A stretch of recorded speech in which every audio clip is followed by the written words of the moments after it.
Welcome to the Defense and Aerospace Report. I'm Vago Muradian here at the Atlantic Council in Washington, D.C. at the conclusion of the introduction of a new book that's coming out about General Andrew Goodpaster, who was one of the key national security aides to America's 34th president, General Dwight David Eisenhower, or we should say President Eisenhower. And we're honored to have with us Susan Eisenhower, the granddaughter of General Eisenhower, President Eisenhower, who was also the chairman emeritus of the Eisenhower Institute, which you helped found in 1983. And you do consulting now, and you're still associated with the Institute, which is associated with Gettysburg College. That's right. The benefit of that is I now have a group of students I work with on a 2-semester-a-year basis, and it's just wonderful to have the opportunity to pass on stories about General Goodpaster and others to those kids as we talk about strategy. And it's about that. Dick Nelson wrote the book. We heard from Bob Sorley, also, who was affiliated and knew the general. I was honored to know him as well. I was always so impressed as a Soviet politics major to be talking to somebody who was such a giant figure throughout the Cold War. And it's to that end I want to ask you, a couple of questions about the general, but also ask you about your grandfather. Mm-hmm. The first question is, what are some of the lessons of General Goodpaster that are applicable today? There was a lot of chaos in the world in the 1950s in your grandfather's administration. There were challenges to the international order. It was the Soviet Union there. You could argue there were startling similarities between Vladimir Putin's Russia and that Soviet Union. And I know you're working on that issue as well. Talk to us about what are some of the key lessons from General Goodpaster that are applicable, you think, in the national security scene today? Well, I think one of his major contributions is how well prepared he was, and this is something that we can all do. I mean that sincerely. I know so many people at high levels who are relying on others to brief them. He briefed himself on everything. He was extraordinarily well prepared for everything he did. He once told me that he would never go out the night before he gave a speech because he was home going over his remarks, and that was a kind of self-discipline that was impressive. So if you bring the capacity to know your subject intimately into a setting, and then have the kind of clarity of mind he had. He really was very focused and absolutely committed to what he used to call the long poles in the tent. I don't know if you heard him talk about that, but it made a very big impression on me because it's such a visual way of thinking of the things that actually hold the tent up. He would concentrate on the long poles. In fact, it's funny you mentioned that because, it was one of the first times being from New York City, I'd never heard that analogy, that saying before. And I remember as you were saying that, which is something that he would say is, okay, but what's important here is what he would always say. Right. I want to use that as a segue to go to, the challenges that the Eisenhower administration had. I mean, one of the things that was key was the construction of a new world order at the time to prevent another dangerous and devastating war. It was the Eisenhower administration that gave shape to NATO and the NATO alliance. I mean, obviously, that's right, because your grandfather went back and became SACEUR at that point. Was the first SACEUR. Was the first SACEUR.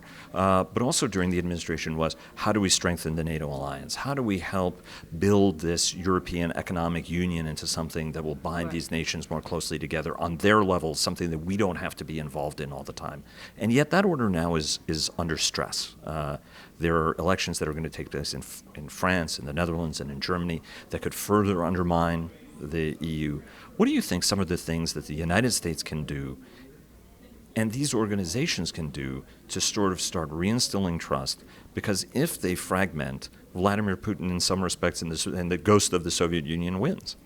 Well, I don't know who wins, but I know who loses. And we all lose if Europe finds it difficult to sort of right the ship and to keep their own economic arrangements in a moving in a direction that brings about prosperity and growth for that union.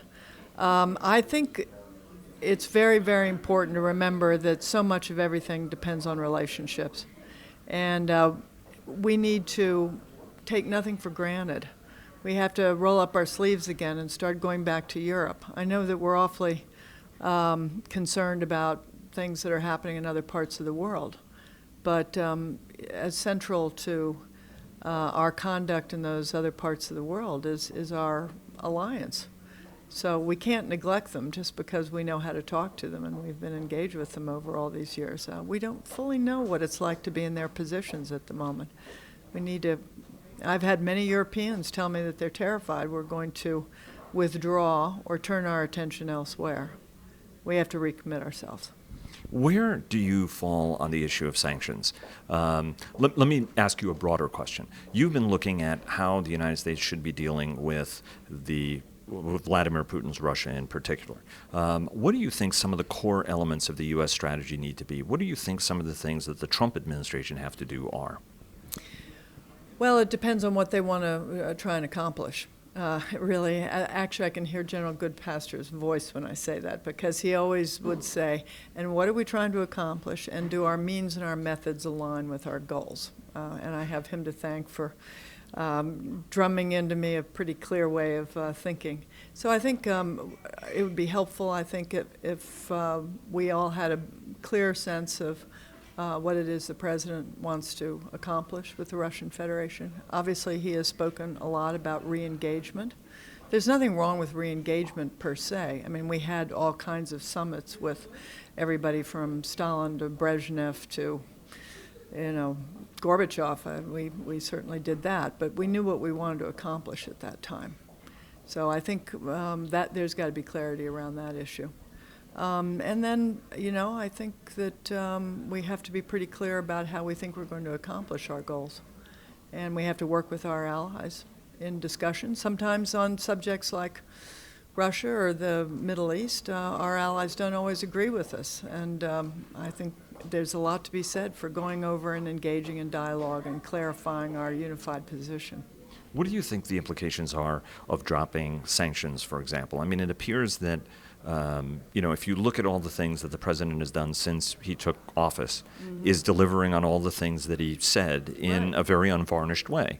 Right. And throughout the campaign, there was discussion that the United States would drop sanctions in order to get a closer relationship with the Russians on more closely fighting ISIS, even though Russia has shown very little inclination to doing that, and also to restrict arms flowing to Iran, which is another priority.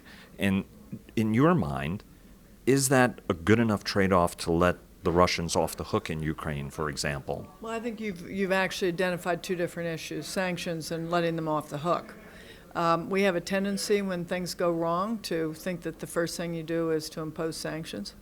I guess if I were president for a day, I would be reinstituting a lot of the different institutions we had for multi-level strategies. We almost use no soft power anymore.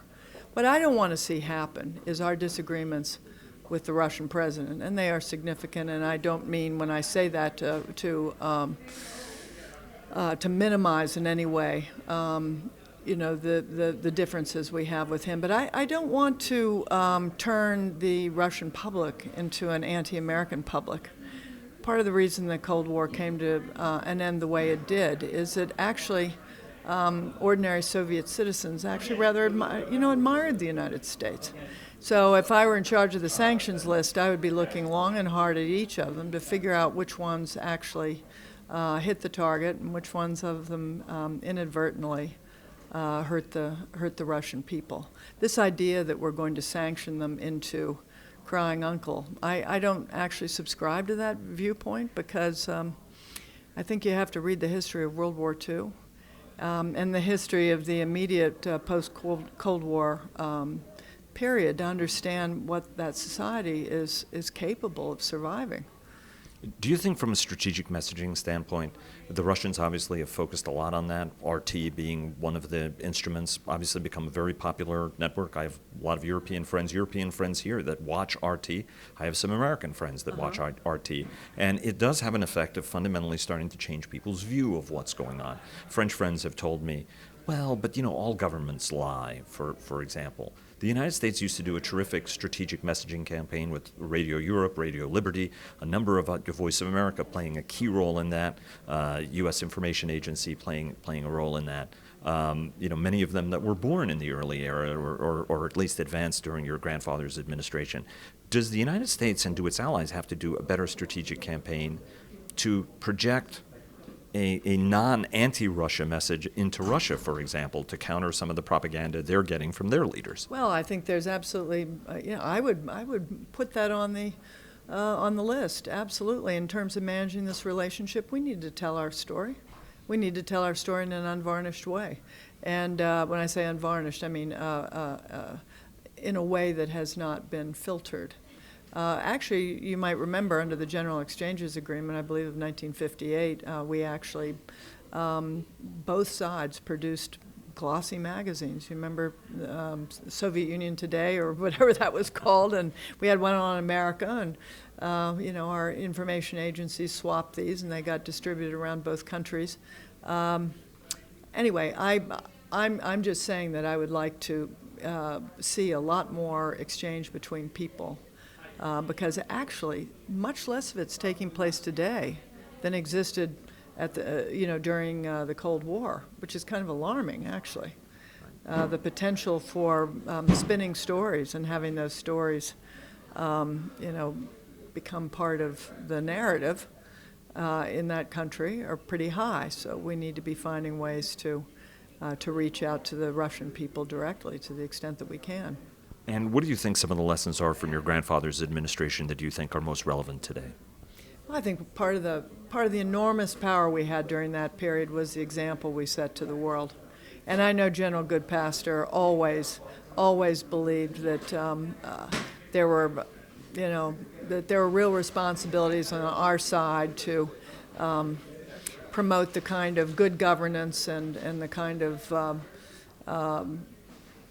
way of life that would be the envy of the world. And so I think to that extent we do have some work we have to do. We're busy trying to overseas to encourage people to unify and to put down their swords, old people who've been fighting for centuries against each other, and then for people to see how divided we are. We need to see more examples, symbolic examples in this country of people actually trying to work on the problems together. That would be a very, very nice story to begin to get out there, and boy, wouldn't we be the beneficiaries. Well, maybe we need to get another Eisenhower in office then. Susan Eisenhower, Chairman Emeritus of the Eisenhower Institute, thanks so much for joining us. Great. A pleasure. Thank you.